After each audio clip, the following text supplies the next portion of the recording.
Segenap pemirsa Batik TV dimanapun saudara berada, salam rukun dan salam damai. Senang sekali saya, Pendeta Argo, bisa bersama-sama dengan panjenengan semua di dalam program Cahaya Rohani. Sebuah program yang harapan kita bisa memberikan cahaya bagi keimanan kita semua, khususnya segenap warga masyarakat Kota Pekalongan. Izinkan saya berbagi tentang sebuah tema yang menurut saya menarik sekaligus krusial pada saat ini, yaitu agama dan sikap cinta lingkungan. Sekali lagi, agama dan sikap cinta lingkungan. Saudara-saudara, saya yakin kita semua setuju bahwa kita semua sebagai umat manusia haruslah menjaga lingkungan dimanapun kita berada. Paling tidak, lingkungan paling kecil yaitu rumah kita. Kalau rumah kita bersih, rapi, tidak kotor, kita akan hidup lebih bahagia. Sebaliknya, kalau rumah kita kotor, berantakan, tentu tidak akan membahagiakan. Di lingkup yang lebih luas, di kota kita tercinta, Pekalongan, kalau kita punya kota yang lingkungannya bersih, rapi, nyaman, tentu hidup kita juga akan bahagia. Sebaliknya, kalau kota Pekalongan itu kotor, tidak bersih, tidak rapi, tentu kehidupan kita juga tidak akan sangat bahagia. Kalau kita mengamati apa yang terjadi di kehidupan kita, misalnya di Pekalongan, juga kota yang dikenal sebagai langganan banjir atau rob, begitu ya, tentu keprihatinan bagi kita semua. Dan ini adalah sebuah, menurut saya, alarm yang membuat kita harusnya tersadar bahwa sungguh-sungguh penting bagi semua orang untuk menjaga lingkungan, menjaga alam tempat di mana kita hidup. Karena kalau lingkungan kita aman, terjaga, dan bersih serta rapi, sekali lagi kehidupan kita akan membahagiakan. Saudara yang terkasih, dimanapun panjenengan berada, jikalau kita melihat data dan fakta yang ada, tidak hanya di Pekalongan, tidak hanya di Indonesia, namun juga di seluruh dunia, di alam global itu, sekarang kita sudah berada di dalam zaman krisis lingkungan atau krisis ekologi. Ada banyak orang sudah berupaya supaya bumi ini semakin ramah ditinggali, tidak semakin panas, semakin nyaman, dan kita mewariskan bumi ini untuk anak cucu kita, agar besok anak kita, cucu kita juga hidup dengan nyaman di bumi yang kita cintai ini. Memang ada orang-orang besar di luar sana yang sudah berupaya, misalnya ingin membuat tempat tinggal yang baru selain di planet bumi. Misalnya ada yang sudah menjalankan misi ke planet Mars. Nanti kalau buminya itu sudah rusak, sudah terlalu penuh, nggak lagi bisa ditinggali dengan nyaman, tenang, karena ada planet Mars yang akan menjadi bumi yang baru misalnya. Namun kita tahu bahwa sampai saat ini planet bumi adalah satu-satunya planet yang paling nyaman dan paling mungkin ditinggali oleh manusia, hewan, serta tumbuhan, makhluk hidup ciptaan Tuhan. Kalaupun nanti di planet lain ada kehidupan yang mungkin diwujudkan, juga belum tentu menjamin semua orang akan bisa hijrah dan kemudian pindah ke planet yang jauh itu. Mungkin hanya akan bisa dicapai oleh orang-orang tertentu saja. Poin saya adalah, saudara-saudara yang terkasih, kita sampai saat ini hanya memiliki satu bumi, yaitu bumi yang kita cintai dan kita tinggali ini. Bumi yang sebenarnya sangat indah luar biasa. Apalagi kalau kita bicara soal Indonesia, negara dengan hutan yang begitu luas, yang menjadi salah satu paru-paru dunia, negara dengan keanekaragaman hayati yang tidak ada bandingnya di negara manapun, sangat luar biasa. Negara dengan alam yang nyaman ditinggali. Mestinya kita sungguh bersyukur atas semua itu. Namun sayangnya, saudara-saudara, ada begitu banyak kerusakan lingkungan, ada begitu banyak kerusakan ekologi yang telah terjadi. Baik itu disebabkan oleh populasi penduduk yang sudah sangat padat. Kita tahu bahwa hari ini di seluruh dunia ada lebih dari 7 miliar manusia, dan kita semua adalah penghuni bumi yang semakin lama semakin penuh. Lahan-lahan hutan, lahan-lahan pertanian semakin banyak yang menyempit, digantikan oleh permukiman-permukiman penduduk. Semakin banyak hutan yang kemudian juga digunduli atas kebutuhan dan kepentingan ekonomi. Ada banyak lahan yang dieksploitasi. Masalah lain adalah sampah yang di mana-mana dibuang tidak pada tempatnya. Sungguh keprihatinan yang perlu kita waspadai bersama-sama sebenarnya. Pertanyaannya adalah, apakah kita masih menjadi orang-orang yang peduli pada kesehatan alam atau kesehatan lingkungan di sekitar kita? Kalau tidak, maka kita adalah orang-orang yang tidak bertanggung jawab. Nah, bukankah kita semua sebagai orang beragama, apapun agama kita, diajarkan untuk menjadi rahmat bagi semesta alam? Kehidupan kita dipanggil untuk menjaga dan memelihara alam ciptaan Tuhan ini. Karena sekali lagi, inilah satu-satunya bumi tempat tinggal, rumah yang kita miliki. Maka mari kita menjaga rumah kita semua ini dengan sebaik-baiknya, agar nyaman ditinggali pada zaman ini di saat kita masih hidup. Namun harus ingat bahwa yang akan mewarisi bumi ini juga adalah anak cucu kita bertahun-tahun ke depan. Maka sekaranglah saatnya bagi kita untuk peduli dan menjaga alam. Nah, di segmen berikutnya saya akan berbagi tentang bagaimana ajaran Kristen tentang menjaga dan merawat alam ciptaan Tuhan. Jangan kemana-mana, tetap di Cahaya Rohani, Batik TV Pekalongan.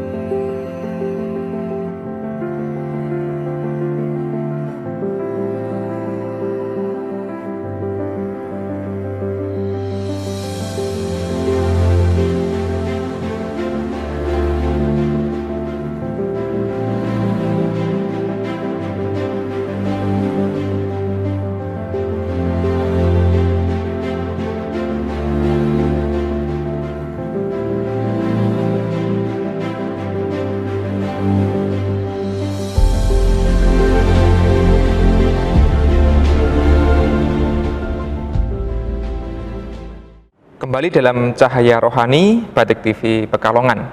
Saudara-saudara, tema agama dan cinta lingkungan menjadi tema yang sangat penting, termasuk bagi kami sebagai gereja atau umat Kristen. Ada sebuah ajaran yang sangat menarik yang diambil dari kitab suci, yaitu kitab Kejadian. Akan saya bacakan salah satu bagian dari kitab suci, yaitu kitab Kejadian pasal yang pertama, pasal 1, ayat 1 dan ayat yang kedua, yaitu kisah tentang bagaimana Allah menciptakan alam semesta ini. Kejadian 1 ayat 1 dan 2 berbunyi demikian. Pada mulanya Allah menciptakan langit dan bumi. Bumi belum berbentuk dan kosong. Gelap gulita menutupi samudera raya, dan roh Allah melayang-layang di atas permukaan air. Saudara-saudara, ayat ini adalah dua ayat pertama dalam Alkitab Kristen. Kejadian 1 ayat 1 sampai yang kedua, yang merefleksikan bagaimana Tuhan Allah menciptakan alam semesta, menciptakan langit dan bumi. Paling tidak di dalam teologi Kristen ada dua pandangan yang saling melengkapi. Yang pertama adalah Tuhan menciptakan semesta ini dari ketiadaan, dari yang semula tidak ada menjadi ada. Semula tidak ada langit, tidak ada bumi, diciptakan, kemudian ada langit dan ada bumi. Itu pandangan yang pertama. Pandangan ini dilengkapi dengan pandangan yang kedua, bahwa karya penciptaan oleh Tuhan Allah itu tidak hanya menciptakan dari ketiadaan, tidak hanya membuat yang semula tidak ada menjadi ada, tetapi juga sifatnya adalah karya yang merapikan, menata, serta memelihara. Sekali lagi, Allah menciptakan langit dan bumi juga dalam arti menata atau merawat atau memelihara. Hal itu tercermin di ayat yang kedua tadi. Bumi belum berbentuk dan kosong, gelap gulita menutupi samudra raya. Jadi di sana tidak disebutkan bumi belum ada, melainkan bumi belum berbentuk dan kosong, belum ada bentuknya dan kosong. Kalau kita menelusuri bahasa asli Alkitab Kejadian ini, bahasa Ibrani, kata belum berbentuk diterjemahkan dari kata tohu wabohu. Tohu wabohu itu kalau dalam bahasa Inggris artinya chaos. Chaos itu kan artinya kacau atau berantakan. Jadi bumi itu chaos, buminya kacau, buminya berantakan, buminya semberawut kalau kata orang Pekalongan, umbrus, buminya belum tertata, buminya belum rapi. Nah, Allah ketika menciptakan semesta ini merapikan, menata, merawat, dan memelihara bumi yang Ia ciptakan. Sehingga dari yang semula belum berbentuk, dari yang semula kosong, dari yang semula berantakan, dari yang semula itu semrawut, menjadi bumi yang rapi, bumi yang temoto, bumi yang indah, bumi yang kemudian layak ditinggali oleh ciptaan yang lain, tumbuhan, hewan, serta manusia. Nah, Bapak, Ibu, dan Saudara, segenap pemirsa Batik TV dimanapun berada, dari refleksi ini jelas bahwa Tuhan kita itu punya sifat mencipta dalam arti menata, membuat apa yang awalnya berantakan menjadi rapi, yang awalnya tidak indah menjadi indah. Itulah Allah yang kreatif, Allah yang mencipta. Nah, bukankah kita sebagai manusia diciptakan oleh Tuhan juga untuk panggilan yang sama sebenarnya? Kita diajak untuk menata, untuk memelihara apa yang hari ini masih tohu wabohu tadi, yang masih chaos, yang masih berantakan, yang masih semrawut. Salah satunya adalah tentu saja alam sekitar kita. Kalau kita lihat misalnya persoalan sampah dimanapun kita tinggal, ada banyak sampah yang masih belum tertata, yang sembarangan, yang semrawut. Kalau kita lihat misalnya ada banyak juga limbah di sekitar kita, entah limbah rumah tangga, limbah industri, dan limbah-limbah yang lain.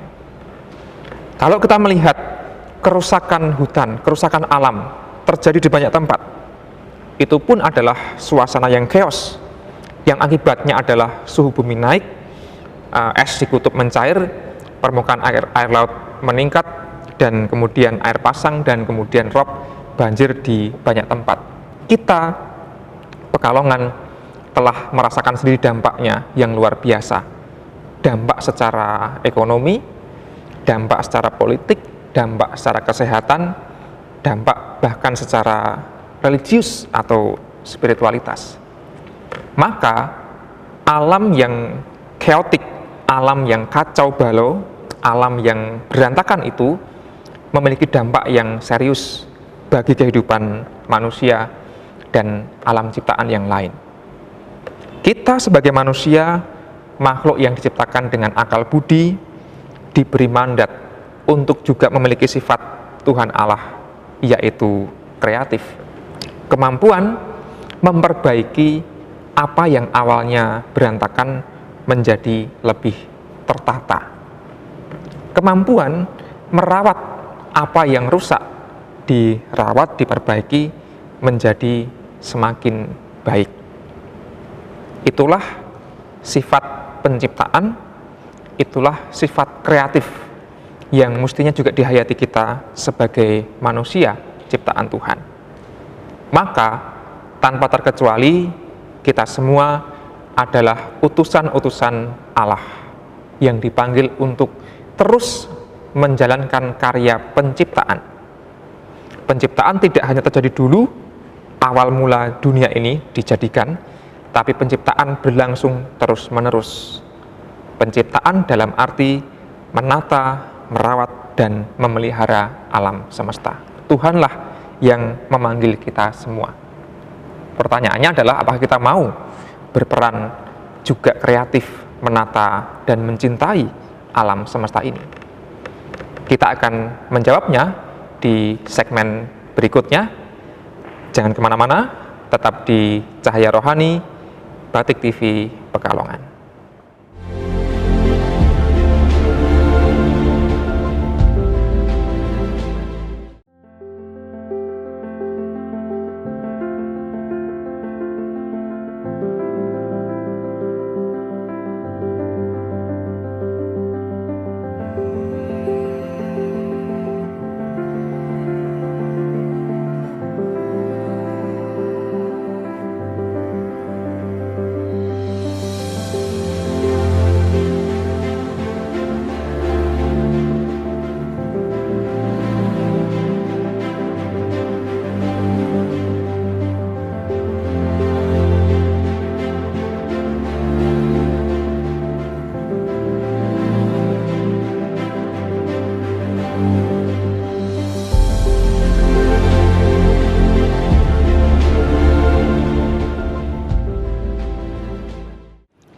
Kembali bersama Cahaya Rohani, Batik TV Pekalongan.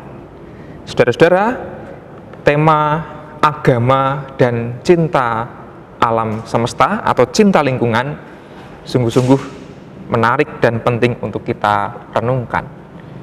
Kita telah mengetahui seperti apa kondisi alam semesta ciptaan Tuhan ini yang sedang sakit perlu kita rawat dengan baik. Kita telah belajar bahwa tradisi kitab suci mengajarkan kepada kita untuk terus menciptakan hal yang baik, menata dan merawat alam semesta ini. Pertanyaannya adalah, lalu apa hal-hal praktis yang kemudian bisa kita lakukan, bisa kita sumbangkan dalam kehidupan kita sehari-hari? Barangkali kita bertanya, apa yang bisa aku lakukan? Aku ini hanya orang biasa, orang kecil yang tidak punya kepandaian, yang tidak punya jabatan, yang tidak punya kedudukan politik, mana mungkin aku bisa mengubah kota Pekalongan atau bahkan mengubah dunia ini.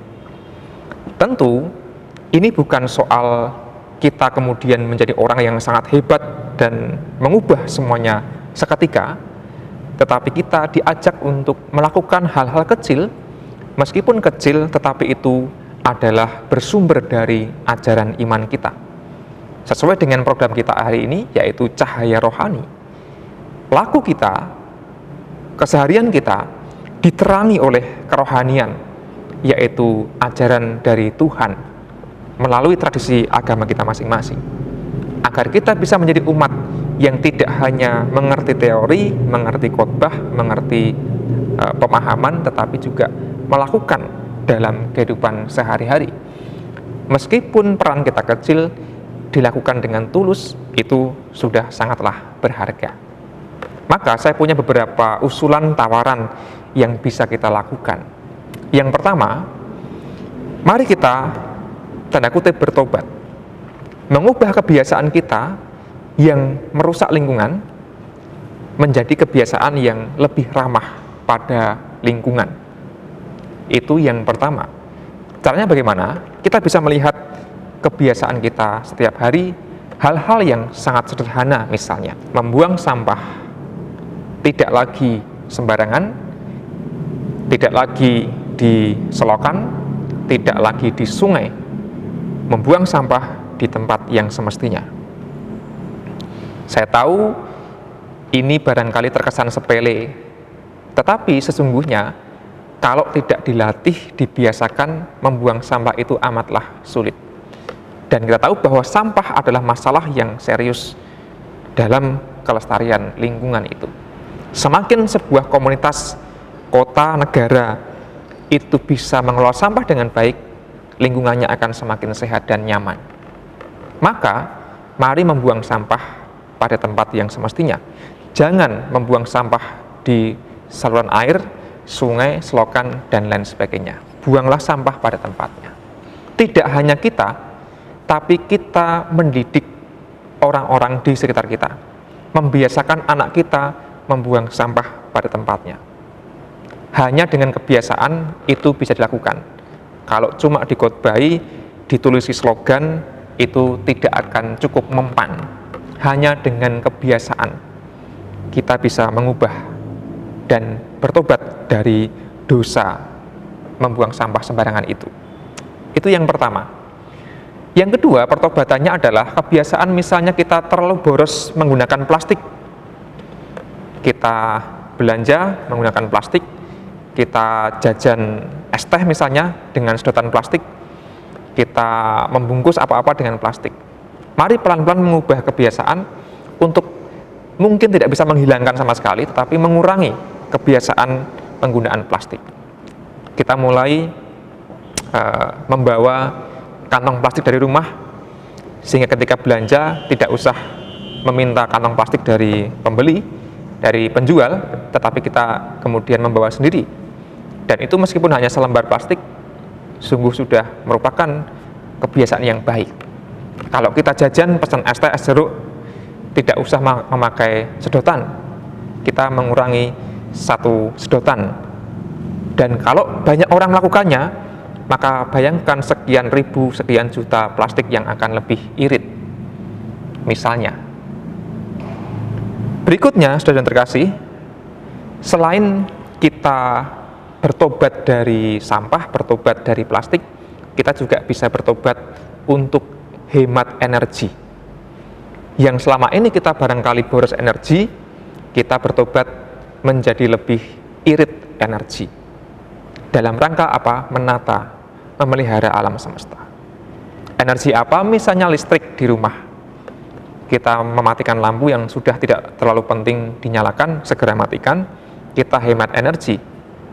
Lagi pula, hemat listrik juga akan hemat bagi kantong kita, bukan? Yang kedua misalnya, hemat BBM, bahan bakar.